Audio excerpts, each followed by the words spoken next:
नमस्कार दोस्तों, फिर से आपका स्वागत है मेरे इस सेशन पर।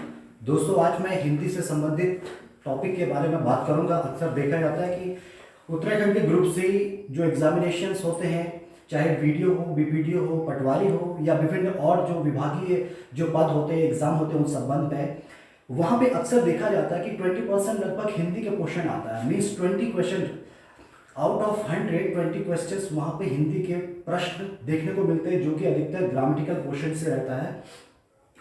तो बहुत सारे स्टूडेंट्स क्या सोचते हैं, उस क्वेश्चन को देखकर काफ़ी उनको टफ लगता है। बट अगर हम इस टॉपिक को एक आसान तरीके से पढ़ेंगे तो काफ़ी आसान लगेगा हमें, और बिल्कुल एग्जाम में हमारा एक भी प्रश्न नहीं छूटेगा अगर हम उसको बिल्कुल आसान भाषा में समझेंगे। ठीक है, तो चलिए आप मेरी तरह समझें और मैं यहाँ पे समझाऊंगा आपको, और मेरे साथ बने रहें। ठीक है, सबसे पहले बात करते हैं हम हिंदी में अकर्मक और सकर्मक। आपने सुना होगा क्रिया, verb that denotes an action, मतलब ऐसा जो क्रिया मतलब किसी काम को दर्शाना। ठीक है, तो वही क्रिया है। और आपको पता होगा क्रिया दो प्रकार के होते हैं, अकर्मक और सकर्मक, जिनको हम क्या कहते हैं, सकर्मक को ट्रांजिटिव कहते हैं इंग्लिश में,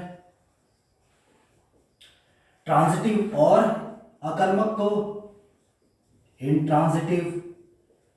मीन से वर्ब है। ठीक, जो भी काम कर रहा होता है, जहां पे हमको एक्शन दिखाई देता है कुछ काम, जैसे मान लो मोहन खा रहा है, खा रहा है क्या, ये क्रिया हो गई। दौड़ रहा है, ये क्रिया हो गई। नाच रहा है, ये क्रिया हो गई। ठीक है, बोल रहा है, ये क्रिया हो गई। लिख रहा है, ये क्रिया हो गई। हमें पता होना चाहिए सबसे पहले कि क्रिया है क्या, व्हाट इज वर्ब, तभी जाके हमको पता चलेगा कि अकर्मक और सकर्मक क्या होता है। Means transitive and intransitive verb. ठीक है, वर्ब के दो प्रकार हैं, मीन्स क्रिया के दो भेद हैं, सकर्मक और अकर्मक। अगर हम यहाँ पे आसानी से समझ जाएंगे तो हमारा एक भी प्रश्न इस टॉपिक से संबंधित जो भी एग्जाम में आएगा एक भी नहीं छूट सकता है, और वो हम बिल्कुल आसानी से चुटकी में हल कर सकते हैं वहां पे। ठीक है, बहुत लोगों को लगता है कि काफी टफ है, बट लेकिन अगर जानेंगे तो काफी आसान है। तो आप मेरे साथ बने रहे।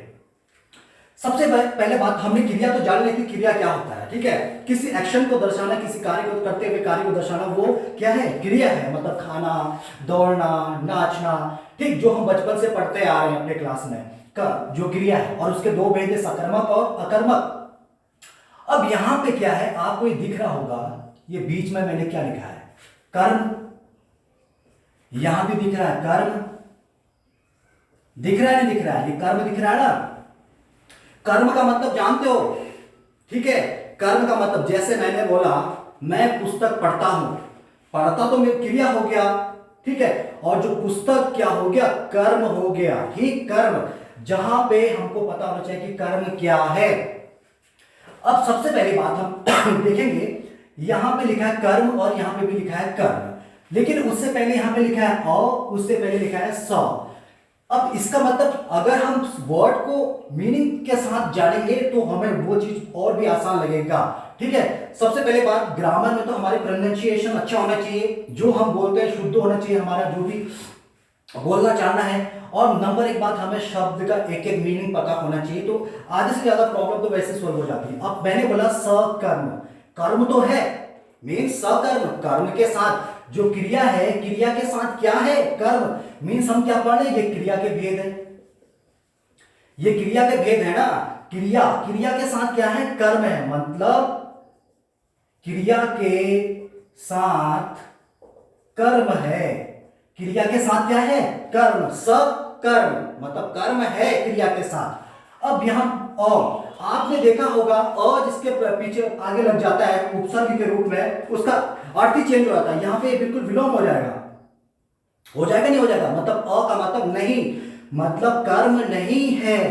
मीन्स क्रिया के साथ, क्रिया के साथ कर्म नहीं है, ये पता होना चाहिए हमको सबसे पहले बात। मीन्स अकर्म का मतलब पता होना चाहिए, सकर्म का मतलब पता होना चाहिए। अकर्म का मतलब अकर्म, कर्म नहीं है क्रिया के साथ। सकर्म का मतलब स है, मतलब क्या है, कर्म है, साथ साथ क्या है, क्रिया के कर्म है, लेकिन क्रिया के साथ क्या नहीं है, कर्म नहीं है।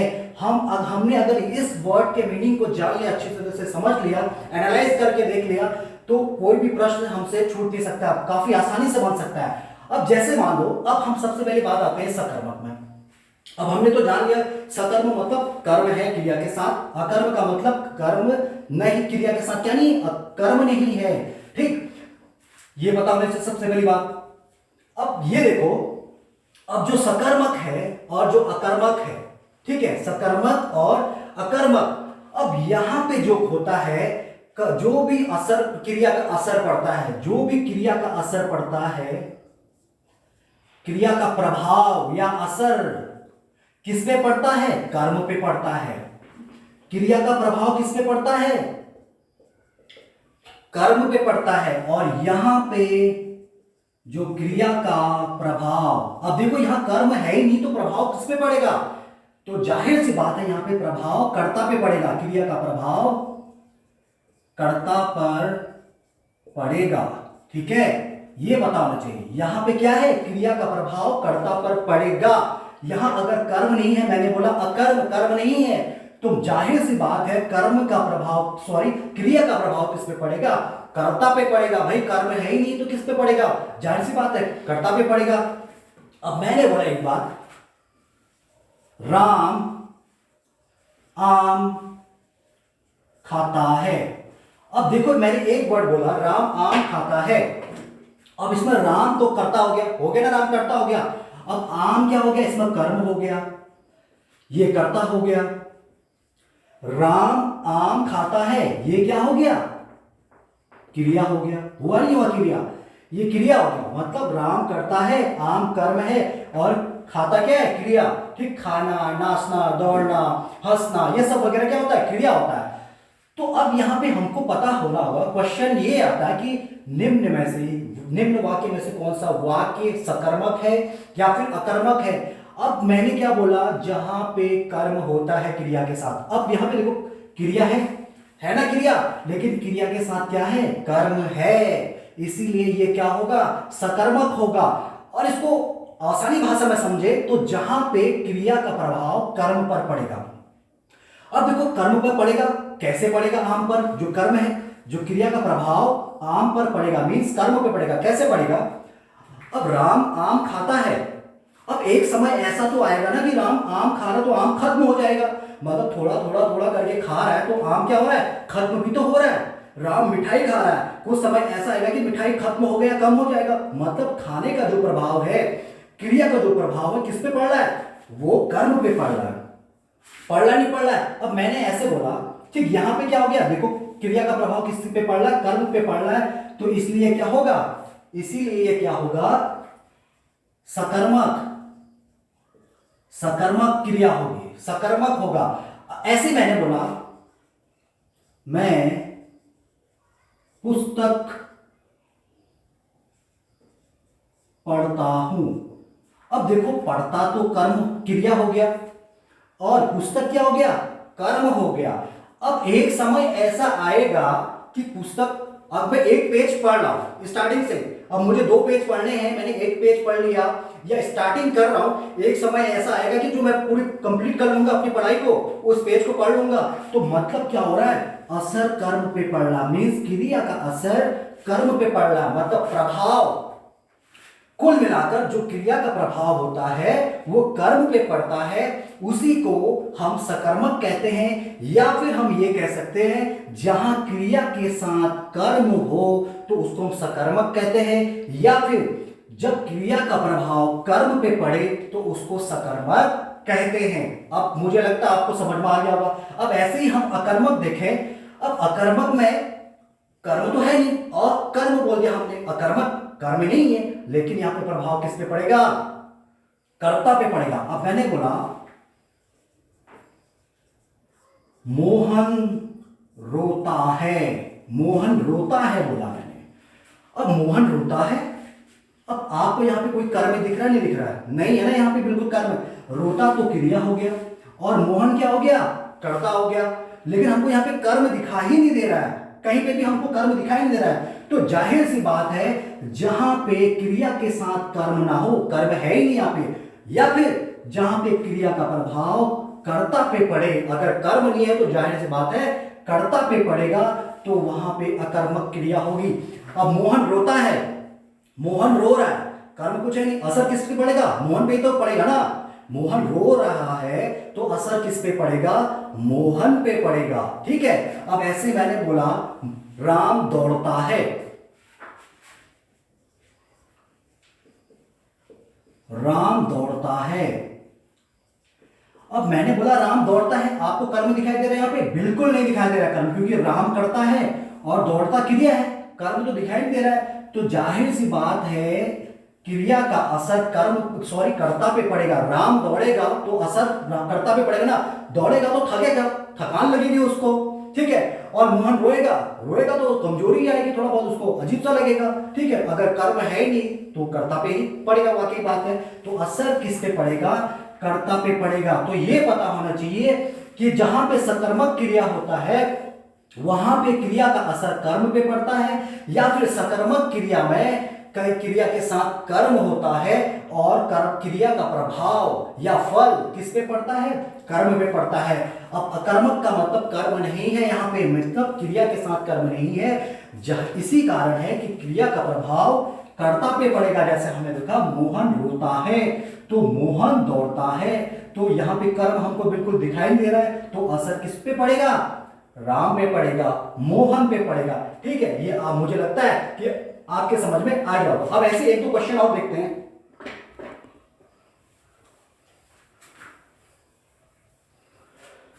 अब जैसे मैंने बोला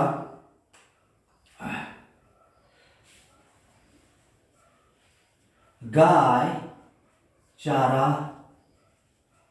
खाती है, गाय चारा खाती है। अब मैंने एक क्वेश्चन ये बनाया, गाय चारा खाती है। अब आपको पता होना चाहिए सबसे पहले, अब अगर आपको एक सेंटेंस दिख रहा है आपके सामने तो पहले आपके माइंड पे क्लिक होना चाहिए कि सब्जेक्ट क्या है, ऑब्जेक्ट क्या है, ठीक है, वर्ब क्या है, मींस कर्ता क्या है, और कर्म क्या है, और क्रिया क्या है। अब यहां पे देखो खाती, ये तो आपको पता चल जाना चाहिए कि खाना, खाती, ये तो क्रिया है। गाय का मतलब कर्ता हो गया, करता है ना गाय, जो किसी काम को करता है वही तो कर्ता कहलाता है। तो खाती ये क्रिया हो गया, और चारा क्या हो गया? कर्म हो गया। हो गया, हुआ नहीं हुआ कर्म? गाय का उद्देश्य क्या खाना है? चारा खाना है। क्या खाना है? चारा खाना है। तो एक समय ऐसा आएगा चारा खत्म हो जाएगा या कम हो जाएगा, मतलब गाय चारा खाती है तो चारे पे प्रभाव पड़ेगा। आए बात समझ में? यानी कि जहां पे क्रिया का प्रभाव कर्म पे पड़ता है तो वो सकर्मक होता है। मींस जहां पे क्रिया का प्रभाव किस पे पड़ता है? कर्म पे पड़ता है। या कि जहां पे क्रिया के साथ कर्म हो उसको सकर्मक क्रिया कहते हैं। गाय चारा खाती है तो एक समय ऐसा आएगा कि चारा खत्म हो जाएगा। ठीक है, अब ऐसे मैंने बोला राम ने खिलौना तोड़ा, राम ने खिलौना तोड़ा। अब यहां पे आपको क्या दिखाई देगा? राम ने खिलौना तोड़ा। अब राम तो करता है, ठीक है, तोड़ा तो क्रिया हो गया, लेकिन जो खिलौना है वो क्या हो गया? कर्म। राम का उद्देश्य क्या है? राम का क्या करना है, क्या तोड़ना है? राम ने क्या तोड़ा? खिलौना तोड़ा। तो मतलब खिलौना यहां पे क्या हो गया? ये कर्म हो गया। मींस क्रिया के साथ कर्म है। मींस एक समय ऐसा आएगा, देखो राम असर तो खिलौना पे पड़ रहा है ना, राम ने खिलौना तोड़ा तो असर किस पे पड़ा? खिलौना पे पड़ा। खिलौना बिल्कुल टूट गया, पहले खिलौना अच्छा था और उसने खिलौने को तोड़ दिया। ठीक है, तो असर खिलौना पे पड़ा। राम ने खिलौना तोड़ा, मींस क्या तोड़ा? खिलौना तोड़ा। देखो एक सबसे अच्छी बात है, इजी, अगर आप क्या, ये नोट कर लो, क्या और किसको, क्या और किसको, क्या और किसको, क्या और किसको, ये चीज अपने दिमाग में रखना हमेशा। जो क्या और किसको है, जो क्या और किसको है, ये बोलकर अपने आप में अगर आपको जवाब मिलता है तो वो सकर्मक होगा, जवाब नहीं मिलता है तो अकर्मक होगा। अब मैंने बोला राम आम खाता है, राम क्या खाता है? आपको जवाब मिल गया, आम खाता है। राम किसको खाता है? आम को खाता है। जवाब मिला नहीं मिला? अब मैंने बोला राम रोता है, राम क्या रोता है? राम क्या रोता है? कोई जवाब मिला? राम क्या रोता है, कोई जवाब मिला नहीं, मिला ना, तो इसका मतलब वो अकर्मक होगा। राम क्या खाता है, मोहन क्या तोड़ता है, खिलौना तोड़ता है, जवाब मिला। तो जाहिर सी बात है क्या और किसको अपने दिमाग पे सेट करके रखना। अगर आप इस प्रश्न करके आपको जवाब मिलेगा तो मान लो वो सकर्मक होगा, जवाब नहीं मिल रहा है तो वो अकर्मक होगा। ठीक है, उसी तरह से मैंने बोला कुत्ता हड्डी चबाता है, कुत्ता हड्डी चबाता है। अब कुत्ता तो करता हो गया, चबाना का मतलब क्रिया हो गया, ठीक है, और हड्डी क्या होगी, यहां पे कर्म है। अब जहां पे कर्म है तो जाहिर सी बात है आपके माइंड में वही आ गया, जहां पे कर्म है तो वो क्या हो गया, सकर्मक हो गया। अब एक समय ऐसा आएगा कि हड्डी खत्म कर देगा, कुत्ता चबाते चबाते क्या कर देगा, हड्डी खत्म कर देगा। मतलब जो क्रिया का असर है, प्रभाव है, वो कर्म पे पड़ रहा है। आई बात समझ में? तो समझ सकता हूं, ये आपके समझ में आ गया होगा। तो एक दो क्वेश्चंस और करते हैं हम ऐसे ही, ताकि हमारे समझ में आ जाए, ठीक है।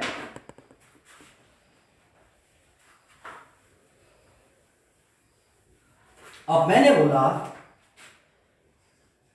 श्याम मूर्ति बनाता है। अब श्याम मूर्ति बनाता है, श्याम करता हो गया, जो काम करता है वो करता, बनाता क्रिया हो गया। अब मूर्ति क्या हो गया, कर्म, उद्देश्य क्या है, मूर्ति बनाना। तो देखो एक समय ऐसा आएगा जब मूर्ति कंप्लीट हो गया होगा, धीरे धीरे असर तो पड़ रहा है ना, अभी थोड़ा बना, फिर ज्यादा बनेगा, फिर ज्यादा बनेगा, फिर एक समय ऐसा जाएगा कि पूरी मूर्ति बन जाएगी। मीन्स बनाता है, क्या बनाता है, मूर्ति बनाता है। जवाब भी मिल गया ना आपको, क्या से करो, श्याम क्या बनाता है, श्याम मूर्ति बनाता है, हमें जवाब मिल रहा है। तो इसका मतलब ये सकर्मक क्रिया हो गई, श्याम मूर्ति बनाता है, मतलब जो क्रिया का असर है कर्म पे पड़ रहा है, ऐसा प्रभाव पड़ेगा तो एक वक्त में कंप्लीट हो जाएगा, ठीक है। इसी तरह से देखो दूसरा क्वेश्चन है, राहुल बाइक से स्कूल जाता है। अब यहां पे आपको क्या दिखाई दे रहा है, राहुल तो करता हो गया, ठीक है, और बाइक और स्कूल और जाता है क्रिया हो गया। अब यहां पे कर्म तो है ही है ना, उसका उद्देश्य क्या है, स्कूल जाना है, और बाइक से स्कूल जाता है, और जाहिर सी बात है बाइक में तेल खत्म होगा या फिर उसका पहिया घिसेगा, ठीक है। आई बात समझ में? राहुल बाइक से स्कूल जाता है, मतलब यहां क्रिया है और उद्देश्य क्या उसका, स्कूल जाना है, कर्म है, मतलब कहां को जा रहा है, स्कूल को जा रहा है। आई बात समझ में? तो यहां पे क्या हो गया, असर पड़ रहा है बाइक या स्कूल पर, तो ये क्या हो गया, सकर्मक क्रिया हो गया, ठीक है। जैसे राम रोता है, तो राम रोता है, क्या रोता है, कोई जवाब नहीं मिल रहा है, तो कर्ता पे असर पड़ेगा, तो अकर्मक हो गया, ठीक है। ये काफी आसान है, मैं समझ सकता हूं ये जो भी प्रश्न है, जो भी टॉपिक है, आपके समझ में आ गया होगा। अगर इस टॉपिक से संबंधित कोई भी प्रश्न आपके एग्जाम में आते बिल्कुल भी छूट नहीं सकता है, ठीक है। बस आप इसको देखते रहिए और क्या कहते हैं, समझते रहिए हमारे आसान भाषा में, ठीक है। Thank you.